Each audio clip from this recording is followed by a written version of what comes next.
Guys, so for this next video, as I mentioned in the first video, my finishing technique is going to involve painting this, or staining, dyeing this maple quilted maple top using my brown leather dye, and then letting that dry, sanding it back and letting it kind of fill in some of this grain. The first step in that is going to be to tape off my edges, sides, and where the body is, and my horns cut out here. And that's essentially just going to help make it to where I don't have a ton of spillover on the edges or little things like this, because otherwise I'll have to go back in and sand those out, and I do want to minimize any excess sanding because sanding sucks.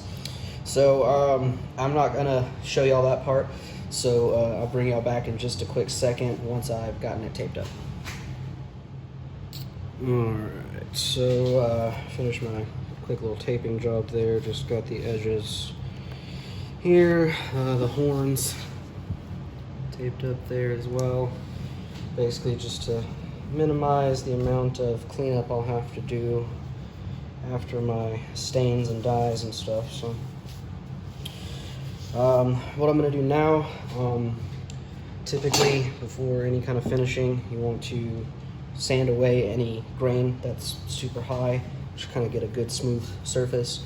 What I typically have found to do for that is to take my naphtha and just go over the body.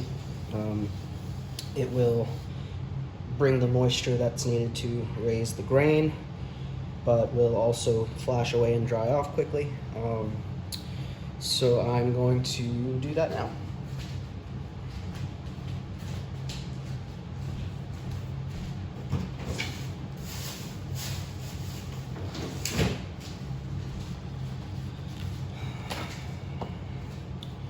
Just going to use a regular folded up paper towel.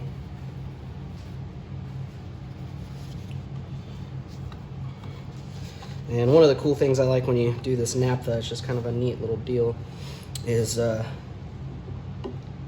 kind of almost show you what the guitar looks like when it's a little glossier, a little more finished for just a brief moment, which is just, I think, kind of cool. Kind of highlights that grain just a little bit, just to give you a little bit of an indication of what it might look like. So just as an example, as I hit this little spot right there, it's not super obvious, but as you can see, the grain is a lot more defined. And the goal with our leather dye is going to be to create this same effect but keep it in there.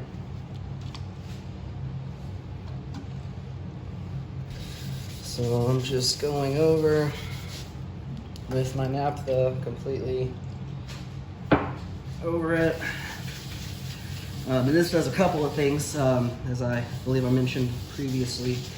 It also takes away any oils and stuff from my hands while I've been handling it, which will help make sure I don't have any nasty spots in my finish.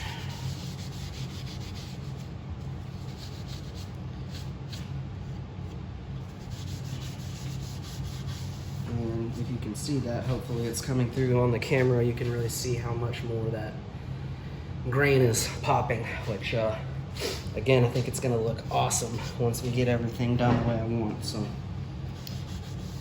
that helps raise up that grain just a little bit. Going to give it a second to dry away, and I'm going to take, I don't need to go super fine on this, so I'm going to take, let's say, I'm just going to use a 400 grit piece of sandpaper. I'm not going to be doing very much sanding. It's basically just going to be a quick little smooth over just to get any of the raised grain and everything. It's not even really necessary at this step. I just like to make sure I'm keeping my finish smooth as I go. So I'm just going to sand away as I feel here, there's just little rough spots where the grain is up, and so I'm just gonna go very, very lightly with my 400 grit, smooth that out, and then we'll be ready to dye. So use the dye, use the stain. Okay, so just real quickly here.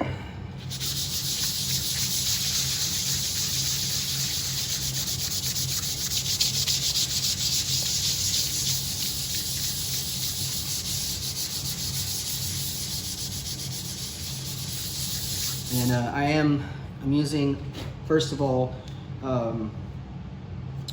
pretty high grit. I mean, not super fine, but high enough to where it's not very rough. And also using very little pressure, because really I'm just trying to get a very, very minimal amount of sanding, honestly. This top here is not super thick. If you sand it too much, it will eventually actually sand through to the raw wood. So we definitely don't want that. So I'm just really, I mean, I'm basically just using the pressure of my fingers laying on top of it as the downward pressure. I'm literally just like as heavy as my hand is just sitting there. I'm not putting any sort of downward pressure. I'm just basically letting gravity be the pressure. So. And again, not looking for anything super perfect. Just hitting a couple of these rough spots that I feel. And doing a very, very basic smoothing job on it.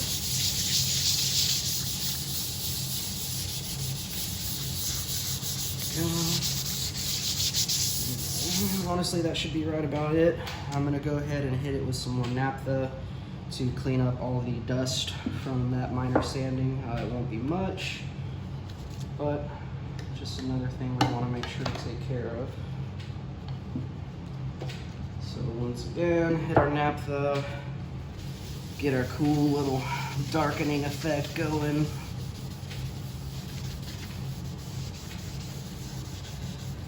I am absolutely in love with this quilted maple green here.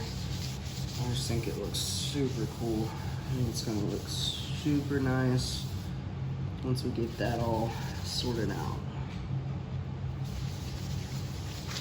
All right, so rough sanding done, cleaned up with our naphtha. Give that just a quick second to flash away. While I'm doing that, I'm just kind of show you real quick what I'm using for this process. Once again, the product itself is leather dye, Angelus leather dye. Not sponsored by them in any way. I just want to make that clear. I'm not sponsored by anybody because I'm just a guy in his house building guitars, and I just wanted to show people. So, not sponsored. I did pay for all of these things myself. Just want to sort that out in case anything legal were to come of this. I wouldn't expect anything, but hey, it's one thing I always notice YouTubers doing, so I'm gonna do it too. To hold the dye, I'm just using which cut the bottom off of a plastic cup, and then got my good old latex glove or nitrile glove. And in order to apply it from my actual applicator, I have this old headband, which is essentially just t-shirt material. Just cut it into some strips. Most of the people I've seen use these kind of products, they just use like a cut up t-shirt. So I just cut little strips for that. Shaking up my dye a little bit.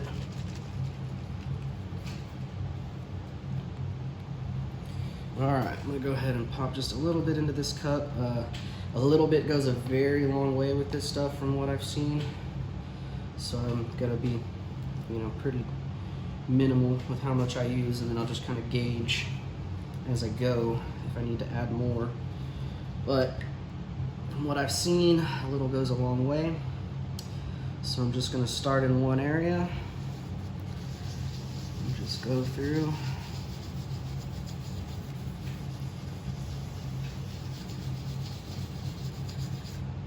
Oh, that already looks cool. And I'm using pretty firm pressure here. trying to stay even as I go, because I do want to make a very, as even as I can coating of it, and also pushing into it will help it absorb into the grain. So just gonna go through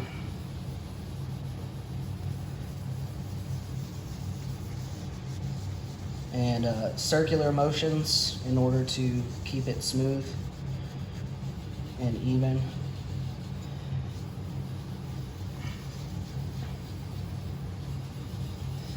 And yeah, I mean, it's definitely not taking a whole bunch of this stuff at all. And what I'll probably end up doing is let this sit for a few minutes once I'm done with this first coat, and give it a minute to kind of soak in, depending on the wood itself, the conditions, how dry it's been, etc., etc. The wood will soak either more or less of the dye, so it may be necessary to do a second coat. I'm not sure yet, but I'm going to give it a chance to kind of soak in and dry up, see kind of what it ends up looking like. And once I get a feel for how much it's soaking up, I will reapply as needed. Typically the ends, the edges over here are going to be the spots that will take a lot and soak up the most. Just about done with what I poured myself, but I am pretty confident it's going to get me through. So.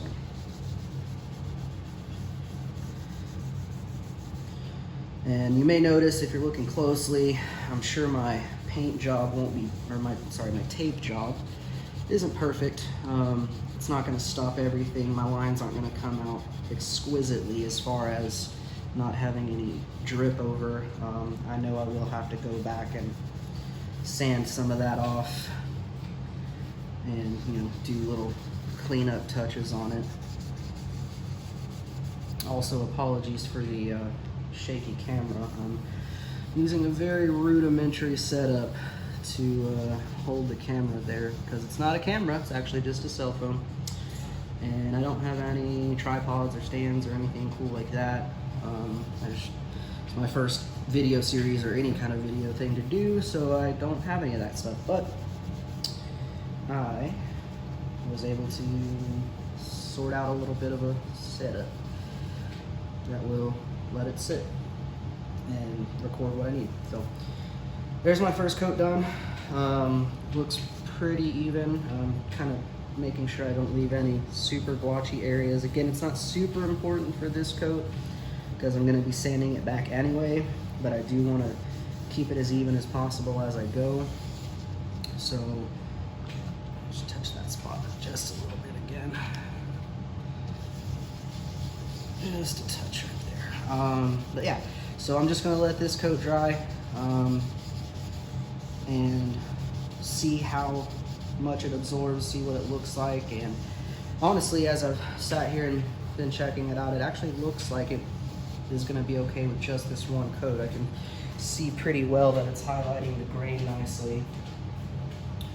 And so with that, I'll be able to just a little, let's see, best angle. Yeah, that's about as good as we can say. So there it is with the first coat of the leather dye. I'm just gonna let that sit. Once it's good and dry, I'll come back and sand back as much as I need to before it kind of looks, basically the figuring of the maple as it works, the grain should stay nice and dark. The top area will get sanded back to the plain veneer color, or at least close to it. I probably won't sand all the way back to it, but as much as I can without sanding too much, again, because like I mentioned, it is possible to sand through these veneers. I've actually done it before and it sucks. So yeah, so we're gonna let this finish drying. I'm gonna let it sit for just a little while, and I'll come back to it and go on to the next part, which is going to be sanding it back seeing if we need to apply another coat or not. And from there, I'll be giving it the amber yellow finish. So yeah, that's all for this one. Thanks, guys.